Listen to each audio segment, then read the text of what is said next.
Hello there, and welcome back to Construction Grammar and its application to English. In this video, I will be talking about language acquisition, the way children learn a first language. And this topic is really important for just about any theory of linguistic knowledge.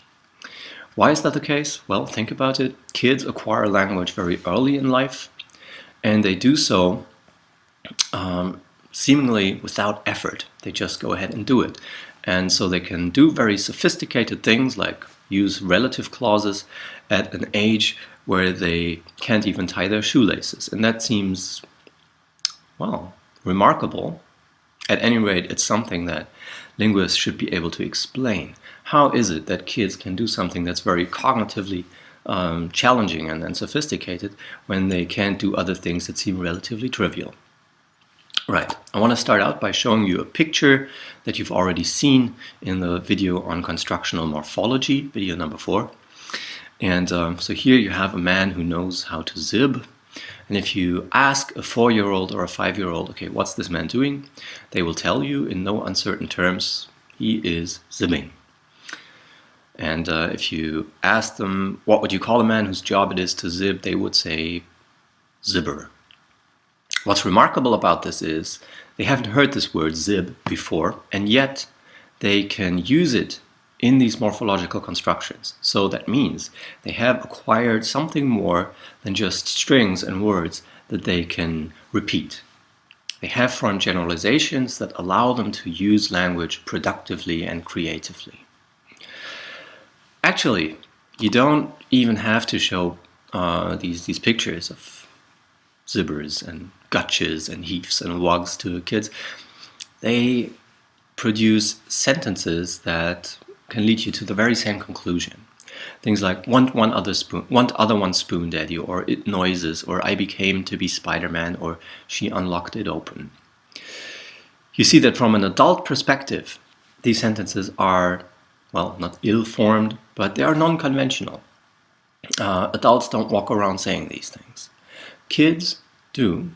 And, well, when kids say these things, it's not that they are somehow too stupid to do the right thing. It's rather that they are cleverly understanding something about language and applying this knowledge in new and creative ways. So looking at this example here, it noises. English has a bunch of denominal verbs from noise nouns. Yeah? It buzzes, it crashes, it splashes, it bangs.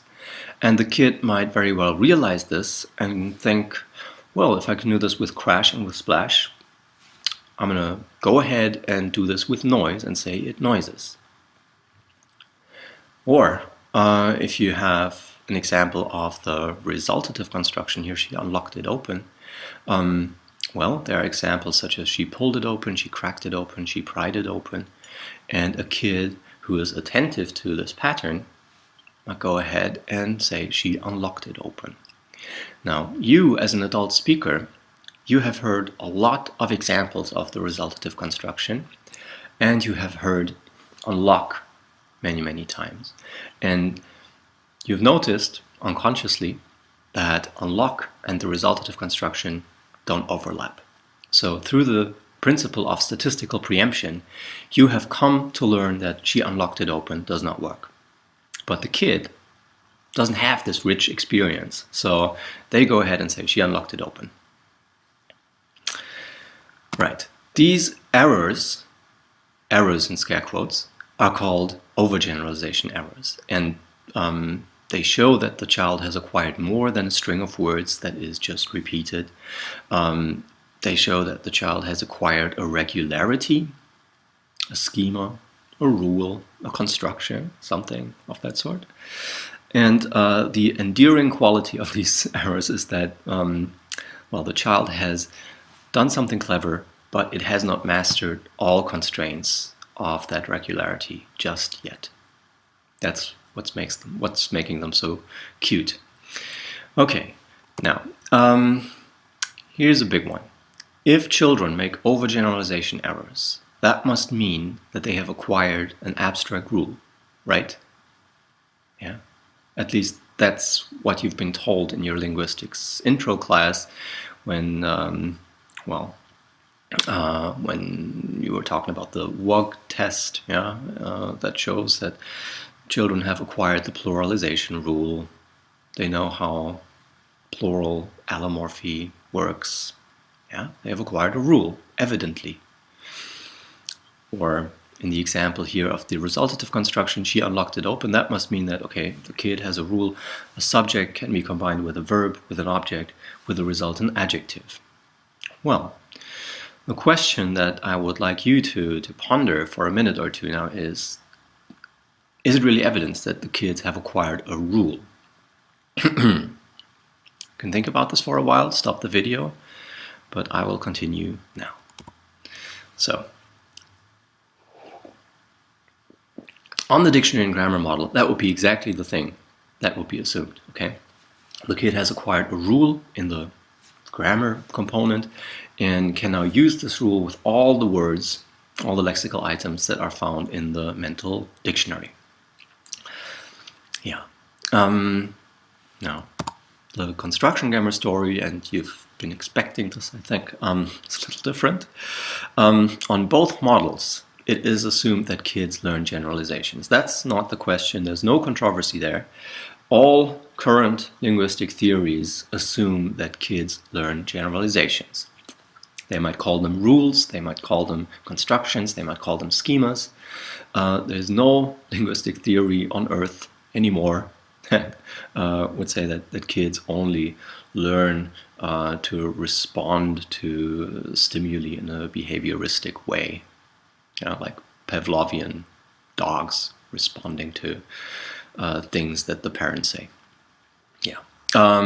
However, the models have very different hypotheses about how this process unfolds, what goes on when kids learn language. And the key difference is this. The dictionary and grammar model assumes that kids acquire adult grammar, and construction grammar assumes that kids start very, very small, with fixed items, with small-scale generalizations that only gradually unfold into the syntactic categories that adults have in their minds. Let me elaborate on this a little bit. So we can contrast this in terms of two hypotheses. The dictionary and grammar model advances something that's called the continuity hypothesis. And really it should be rather called the identity hypothesis, because what is assumed is that kids' grammar is identical to adult grammar.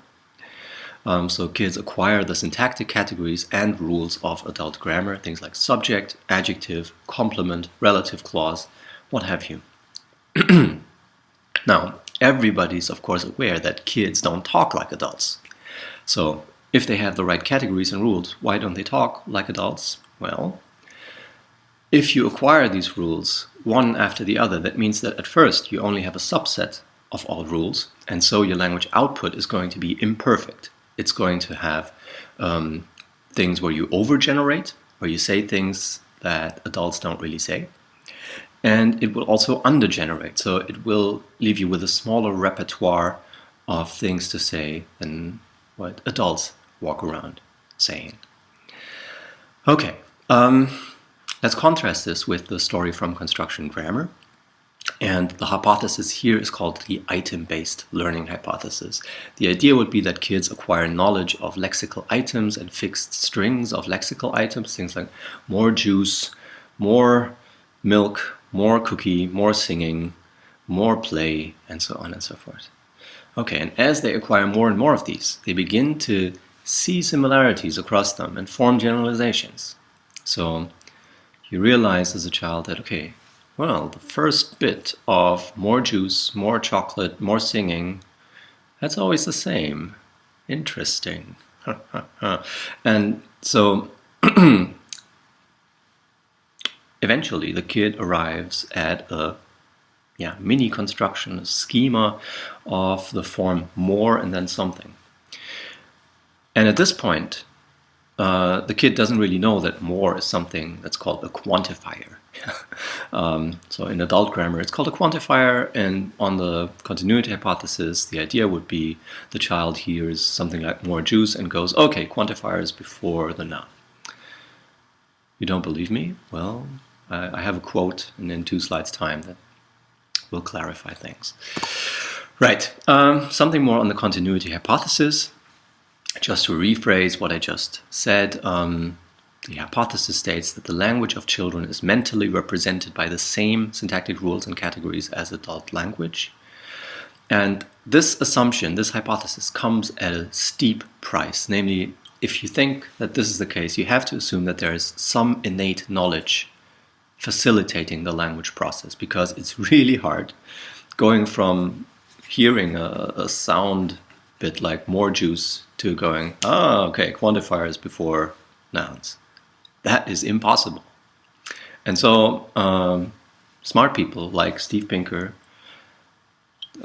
Brian May is not Steve Pinker, but he's also a very smart man. He's a physicist, in case you didn't know.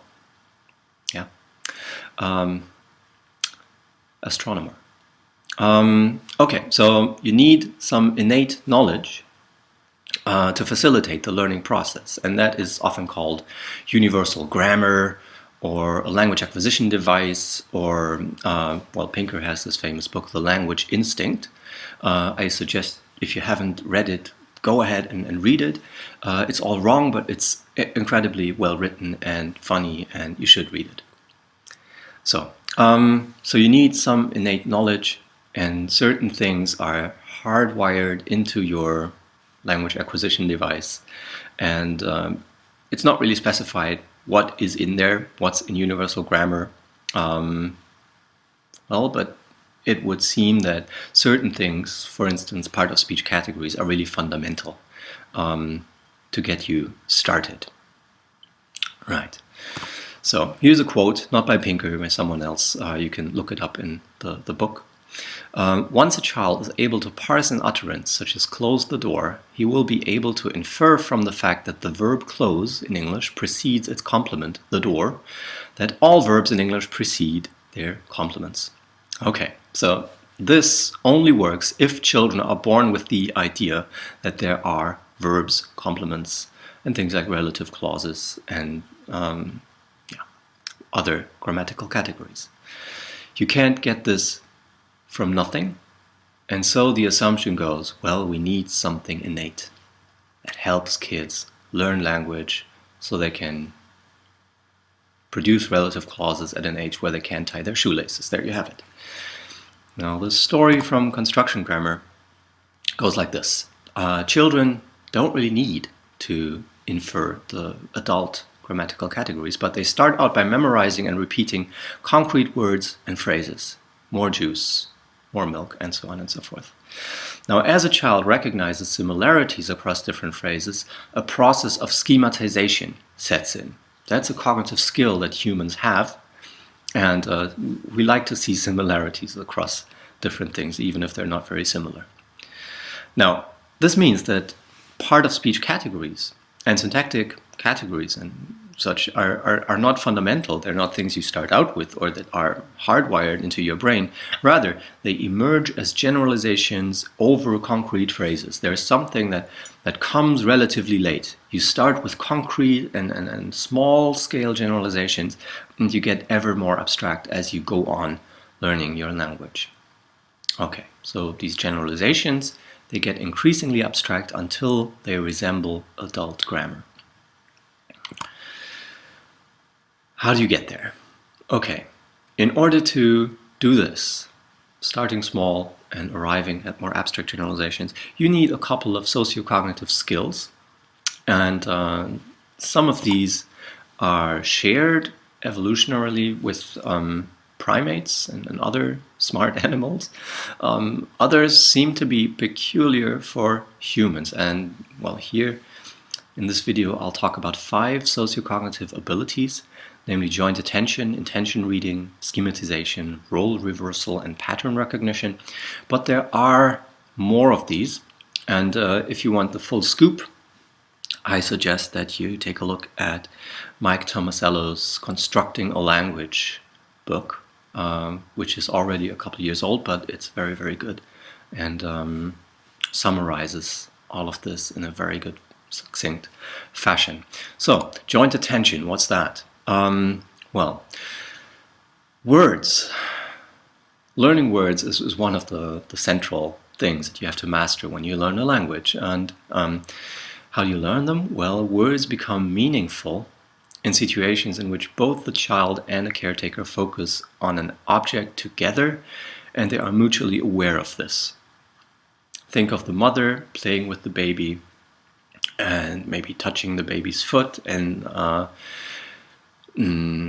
putting a sock on the baby's foot, or I don't know, doing something with the foot and the baby, tickling the foot, yeah, and saying foot a lot like I am now. And the baby hears foot a lot, and at the same time it notices that, okay, that's my mom, and she's looking at this part of mine, okay, at the end, and I feel how she's doing that, and I see it, and I know that we're right now concentrating on the same thing, yeah, this bottom part of my, I don't know what it's called, they don't know the word for leg at that point, but they know that they and the mother are focusing on the very same thing, and all the while this sound foot comes up a lot.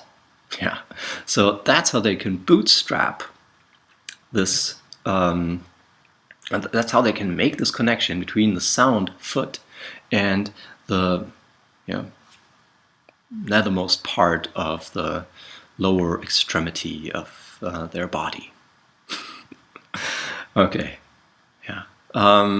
So this comes around 9 months of age. Before 9 months of age, kids can only engage in what's called dyadic joint attention, so they can look you in the eye and focus on you, or they can focus on the toy and only focus on that, and they're completely lost in that.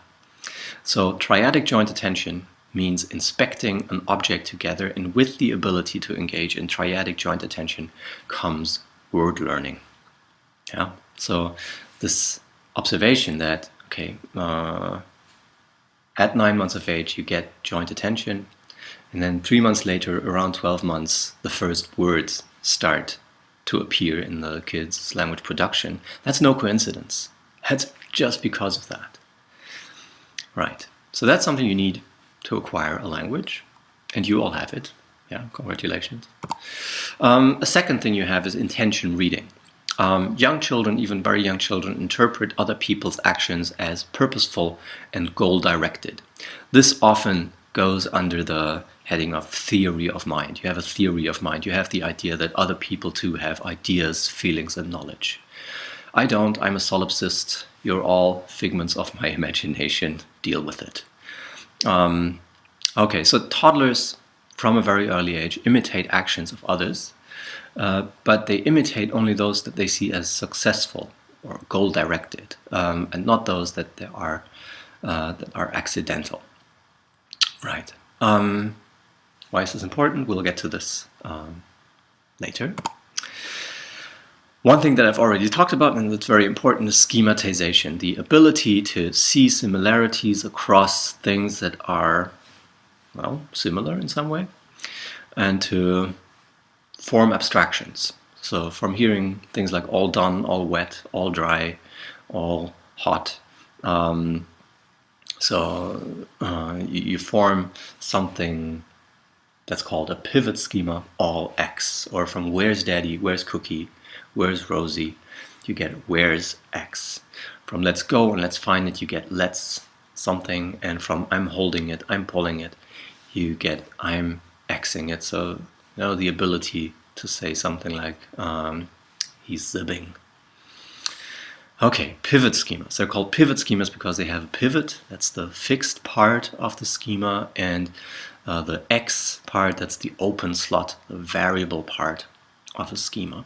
And pivot schemas are essentially the young child's grammar, a collection of pivot schemas, and it's not really the case that the X's or the fixed parts correspond closely and accurately to adult part of speech categories. Yes, that's something you might think. Where's X? That would require some kind of nominal element.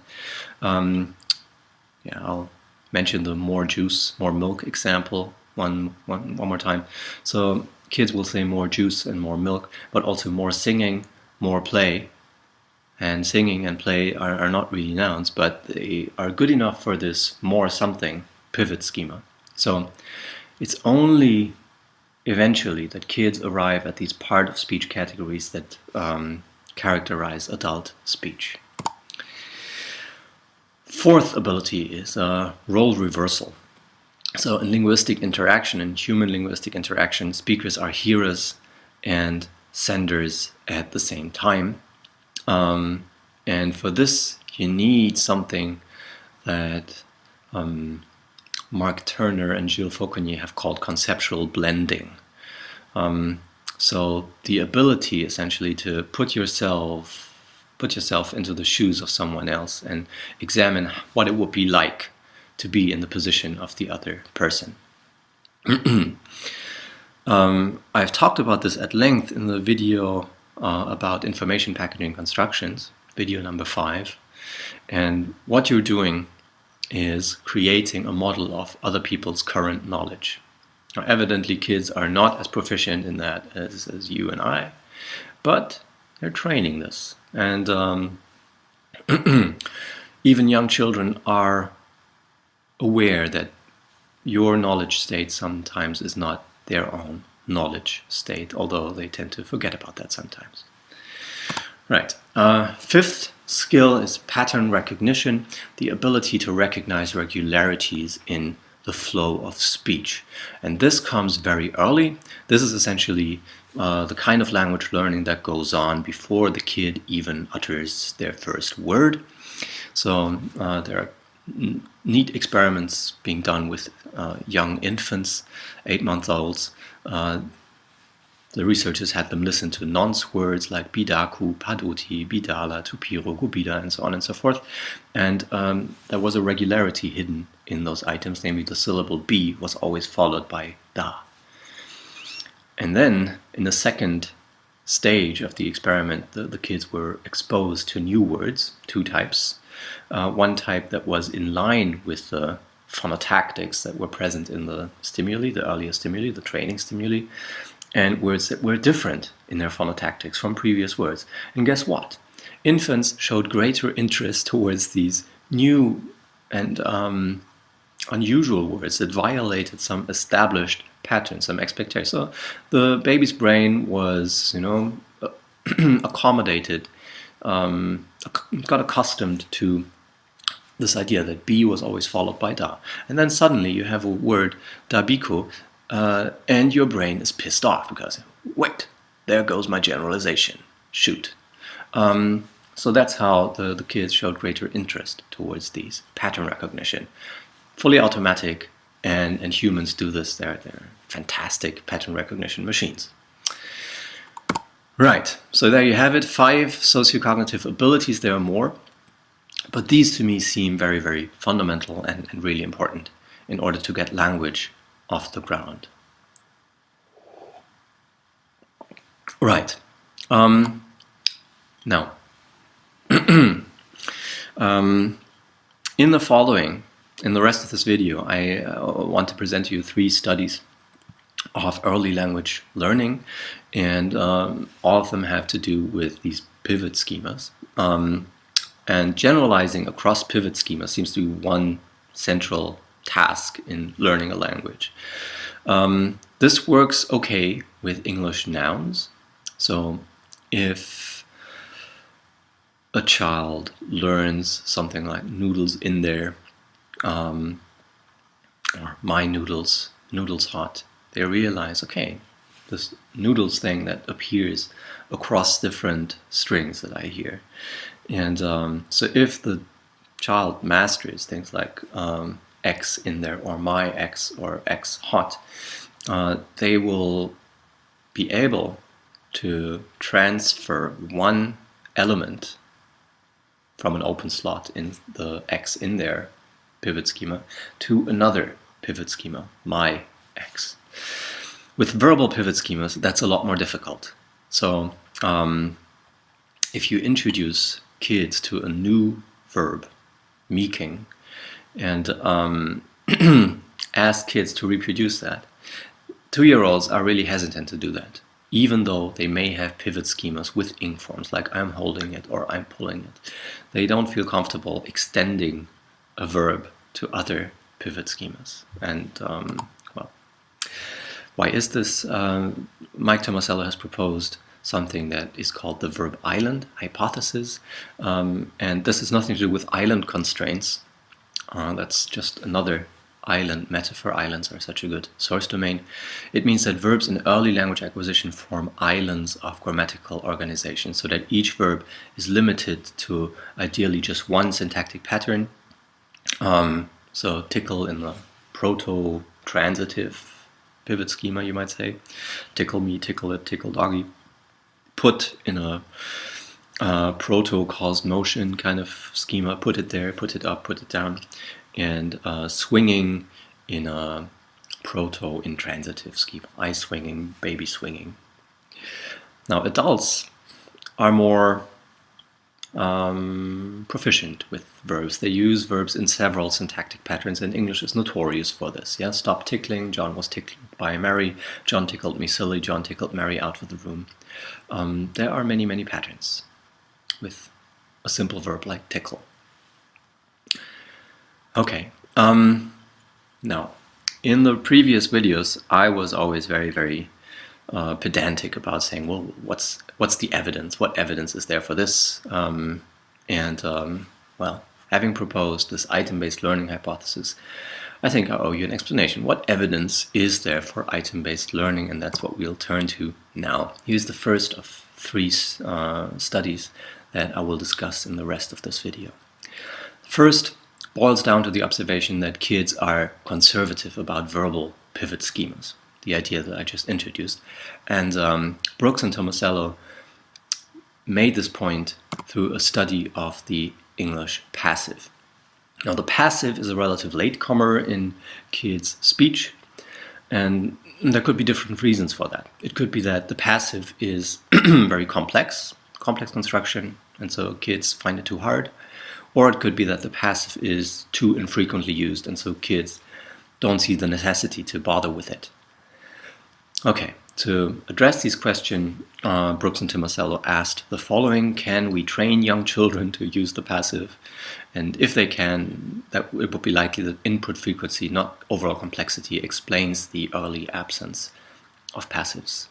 Second, can the children then use the passive productively? In other words, if we teach them the passive and then we give them a new transitive verb, do they realize that this transitive verb, the new one, can be passivized and also be used in the passive construction?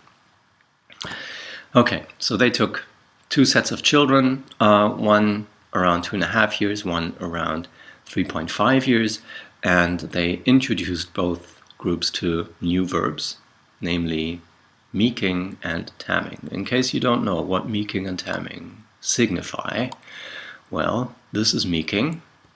Yeah, want to see it again? Oh, the Fraggle was meeking the banana.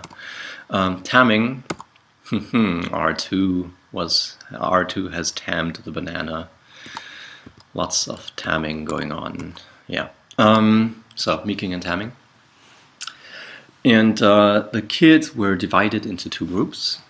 An active training group and a passive training group. So this experiment took place in a preschool-like setting, a lab, where there were lots of toys, and the kids were asked into the lab, and the experimenter played with them in a one-on-one situation. And if you belonged to the active training group, the experimenter would go ahead and then do a lot of meeking and tamming with the toys there, and they would say things like, look, the Fraggle is meeking the banana, or wow, the robot just tammed the banana. Who's meeking the banana? Can you tell who's meeking the banana? Did you see who just tammed the banana? And so on and so forth for half an hour. The passive training group heard sentences like, hey, the banana got meeked by the Fraggle. See how the banana got tamed by the robot. What's going to get meeked now? I think something is getting meeked again. You get it. Okay. Now, the interesting bit happened after that half an hour, where the kids were presented with, okay, now it's your turn, do some meeking, tamming. And the child went ahead and tamed the banana. And then the experimenter would ask a question, namely, oh, what happened? In a neutral kind of way.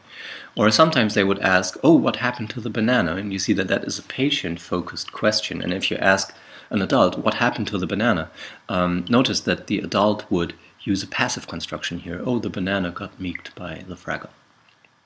In an agent-focused question, by contrast, what did the Fraggle do? Nobody would really say the banana was meeked by the Fraggle, right? An agent-focused question prompts you to use an active construction. A patient-focused question prompts you to use a passive. And the purpose of this asking, of course, was can children adjust their use of novel verbs to the discourse needs of their interlocutor. So I've been trained in the passive, but then I get an agent-focused question. Do I have the skill to use this verb that I've only heard in the passive in the active, or vice versa? That's the question. Okay. Whoops. Okay, here we are. What came out? Well, you can sort of guess it. Here we have a graph with the results, and you see there are bars for the young passive trained children, old passive trained children, young active trained, and old active trained. And on the y-axis we have the percentage of children who responded to the questions with a passive voice construction. Okay, if you squint and look at this, well, who used a passive? The kids that were trained in the passive. They used lots of passives. And the kids who were trained in the active, very, very few passives. Okay, so if you heard a verb in the active, and only in the active, and afterwards you are reluctant to transfer that verb into the passive. But there's more. You see that within each group, the 3 bars are not at the same height. So there's a main effect of question type. When kids got asked an agent-focused question, what did the Fraggle do? They were less likely to use a passive construction. Yeah. So even in the passive trained group, roughly 40% of them used the active. Now, only 40%, but that's a lot less than when they got the passive question. Right, and lastly, you see that this effect of question type is mainly carried by the passive trained group. In the active trained group, it's more or less the same all the time, hardly any passive responses. But in the young and old passive trained children, there's a sizable difference between the agent-focused question and the patient-focused question. So question type makes a large difference in the passive trained group, only a small difference in the active trained group. This is called an interaction effect. You can look up interaction effect on Wikipedia. Right. What does this show? This shows that two things. Kids are conservative in transferring a verb across different pivot schemas that they have. And second, it's easier to transfer from the passive to the active than it is to transfer from the active to the passive. Okay, when you've heard a verb in the active, you have little trust in the idea that, okay, I might also passivize this thing. But if you heard something in the passive, there you are quite confident that, okay, I can also use this in the active construction. Why is that? Well, it's because probably even these young children have the idea that the active construction is something that's very productive, that takes in lots and lots of verbs, has a high type frequency, a high productivity. Yeah. To round this off, no effect of age. Yeah, that's kind of interesting. So young children did this just as the old children, so it can't be that the passive is somehow too complex or too difficult for children at this age, 2.5. Second study. A big argument that you will have encountered is the argument that kids say things that they've never heard before. So that's evidence for the rule-based nature of language. Kids acquire rules, and once they have the rule, boom, they say tons and tons of new things. The fact of the matter is that children's linguistic creativity has been grossly overestimated, and I'd like to show this study to you. Now, of course, also construction grammar would assume that, okay, there's creativity in language use and it emerges after a while. But in a construction grammar usage-based model, the assumption would be that there's low initial creativity and then there's suddenly there's a gradient increase over the lifespan. With a dictionary and grammar model, it would be sudden. Yeah, so initially low, then the kid has acquired the rule, and then suddenly there is an increase in creative language use. So evidence that a rule has been acquired and is freely applied after that. Right. Now, on the dictionary and grammar continuity hypothesis, also there, kids would start with lexically fixed phrases, but then they would acquire an adult syntactic rule, and that would allow them to productively apply that rule with all the lexical material that they have. So that you see a boost, a sudden shoot of creative usage. On the item-based learning hypothesis, you would start with lexically fixed phrases, then vary individual items, and ever so slowly arrive at a broader generalization. But this is very much an incremental process, not sudden development. Okay, how can these hypotheses be tested? How can they be assessed? Okay, the evidence that we have is that a high percentage of everything a kid says either has been said before or has been heard before. So, if we want to assess the creativity of a new utterance, we can try to link that utterance to earlier things that the kid has said through processes such as change, substitution, add-on, drop, insertion, or rearrangement. If the child says something like, I got the butter, we can sort of relate that utterance to something the kid has heard before, I got the door. Or if a child has said, let's move it around, and that is new, well, we could link it to something like let's move it that the child has said before. Now, if we take, say, the sum total of what a child says in a 24-hour span and catalog all these utterances and try to relate them to earlier utterances in terms of how many steps of change are necessary for each utterance, then we would have a fairly reliable measure of how creative a child's speech is. Elena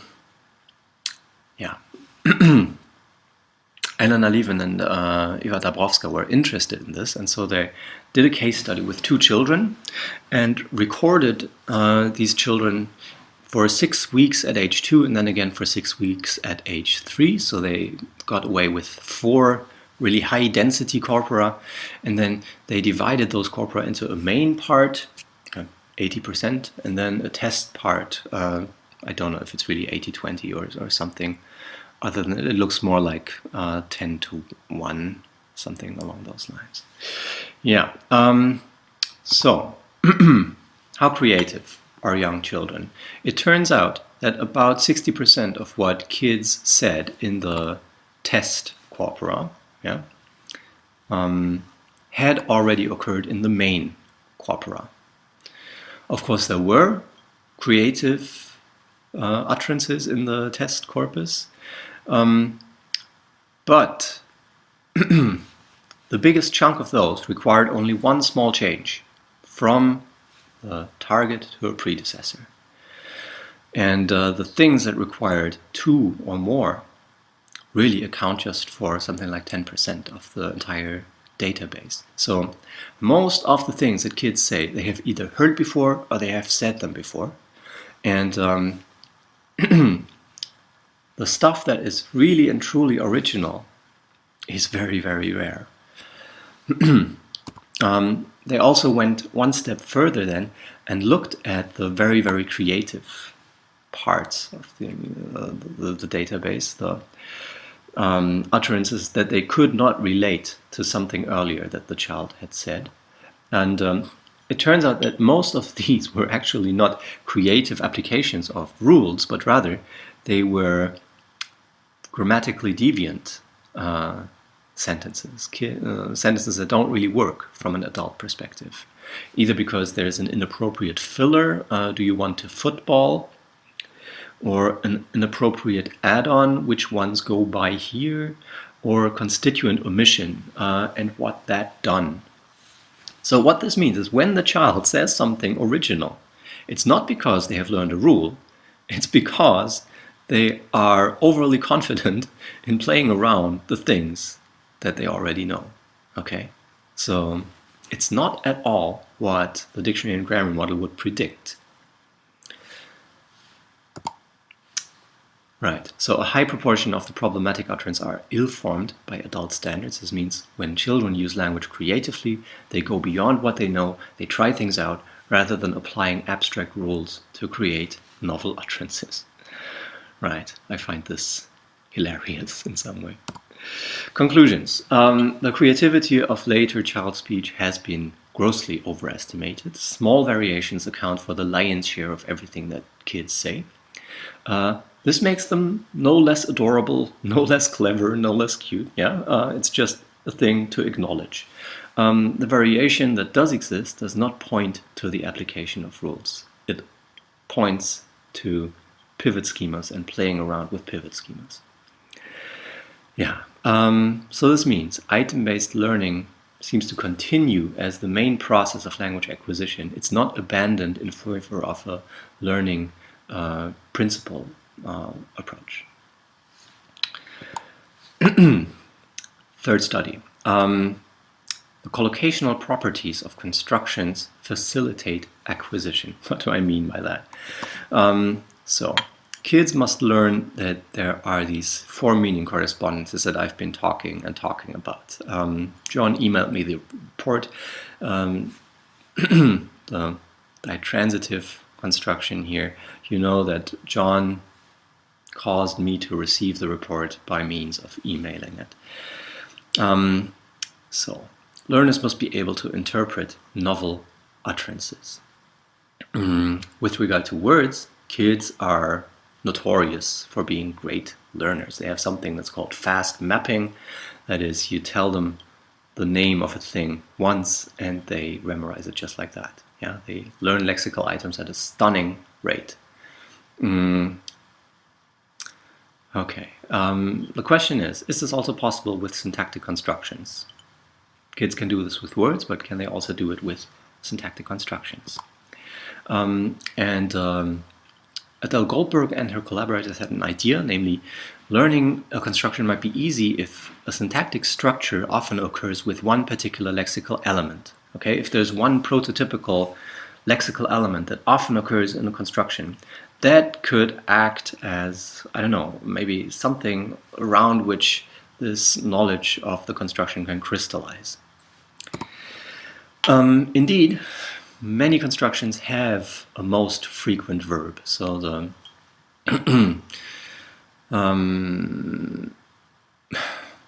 okay, say a construction like the intransitive motion construction. This goes there.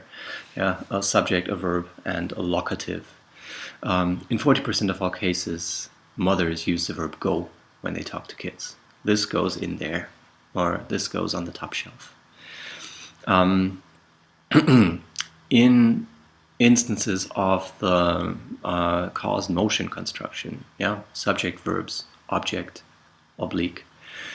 A good 38% works with put.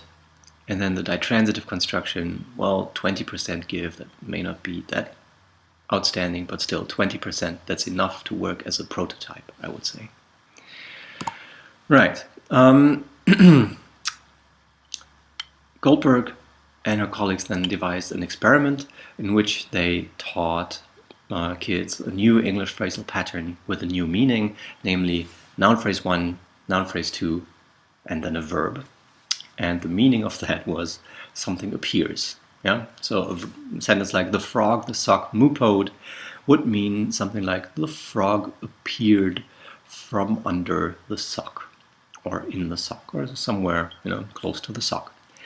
And this was also done with children, and the participating children heard sentences and simultaneously watched video sequences in which an animal or toy spontaneously appeared.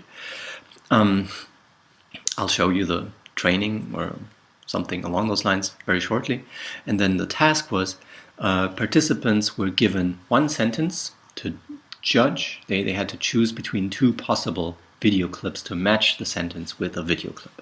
Let me show you how this works. So here that's a training unit, and the kids heard, the frog, the sock, moopode.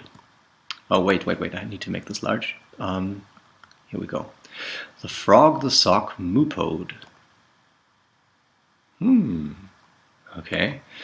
Now, this is a critical trial.